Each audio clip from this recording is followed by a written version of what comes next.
Hello, I'm Kimberly Randolph, and I'm sitting here with Miss Jackson State University, Miss Mea Ashley, and I'm just going to ask you a couple of questions concerning, your pageant experience and, as your reign as Miss JSU and the things that you're doing, as Miss JSU. Okay. So my first question is, can you tell me a little bit about your pageant experience and, Well, my pageant experience was very wonderful. I would have to say the biggest thing that I took from the pageant was the network that I got with the other queens. We have gone to a couple of conferences together throughout the summer and ending with the pageant. So we kind of grew a bond together, and it's really nice to, have a type of sisterhood with the other queens and to be able to check on each other, say, hey, how's your reign going? How was your coronation? And we actually visit each other's coronations because I had a couple of queens at my coronation, and I plan on going to some others myself. So we support each other, and it's not all about, school rivalry all the time, but it's also almost like a sisterhood. That sounds pretty interesting. It sounds really fun. It was actually very fun. And can you tell me a little bit about, I know, you went to Atlanta and you did the National Black College Alumni Hall of Fame. Yeah, can you tell me a little bit about that? Yes, I placed in the top 13, and the pageant consists of a private interview with judges, talent, evening wear, question and answer, and also an opening number, which was like a dance routine, but that wasn't judged. And so it was pretty much similar to the Miss JSU pageant, minus the oratorical speech, but it was also very much fun. Did you feel kind of like you was competing in the Miss USA pageant in a No, way? actually it wasn't like that because we already knew each other and we were already pretty much friends. It wasn't like, oh, that's my competition. Right. It was like, hey girl, what's up? So what are you doing for your talent? Oh, your dress is nice. And it was actually funny because Miss South Carolina State and I, we're very close, and we ended up having the same dress. But it wasn't a big thing because we were cool with each other. So she pulled me to the side. She said, girl, great minds think alike, and we have the same dress. And I was like, oh my God. So we just figured out, we're just still going to rock it, and we're going to make it our own.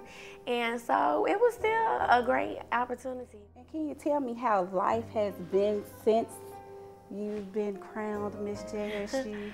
Well, I always say that being a prancing J-Set was probably the best preparation for this position because it was kind of like I already was, kind of like a little celebrity on Jackson State's campus. So not much has changed. People still know me, and, they speak and they look up to me, and I'm still just as busy, if not even more. But not much has changed from life in the Sonic Boom. It's just serving in a different light. That's what I like to call it. And might I add that you were a beautiful queen on your coronation. Oh, thank you I'll have to much. just add that. And with you being queen, what makes you different from the previous queens that have served, on this illustrious court, may I say?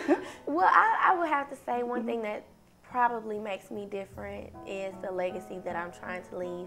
I'm most definitely one that wants to leave a mark of positivity on Jackson State's campus once I leave. So with the things that I'm trying to do and all of my programming and just the way that I carry myself throughout every day, I just hope to, leave a legacy throughout this year. And can you kind of tell us about this scholarship program that you have started? Yes, it's the very first JSU Queens campaign, and my goal is to raise $10,000 by April 15th, and that money will go towards an endowed scholarship.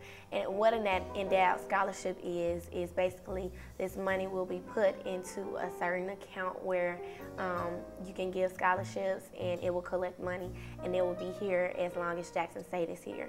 So once I leave, you can always give to the JSU Queens campaign, and you will always be able to find students who benefit from that scholarship. And what do you want to say to our viewers who, might say, well, this might be something that I'm interested in, the young ladies who, may want to run for Miss JSU? Definitely. One thing that I would encourage everyone to do is visit our website at www.jsums.edu/Queens Campaign and give to the Queens Campaign. It's very quick and easy.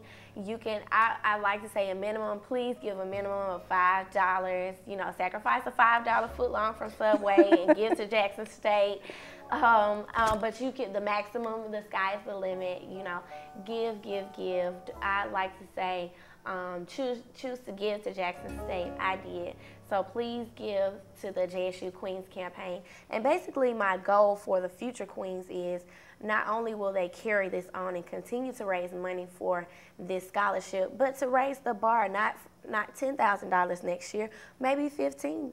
So that's my goal. I hope for the next queen to raise the bar. Well, she has some shoes to fill, doesn't she? Yes, certainly. And this has been, I would like to just thank you, Mea, for being, have taken the time out to, allow me to interview you. Anytime. And this has been Kimberly Randolph, and thank you for watching.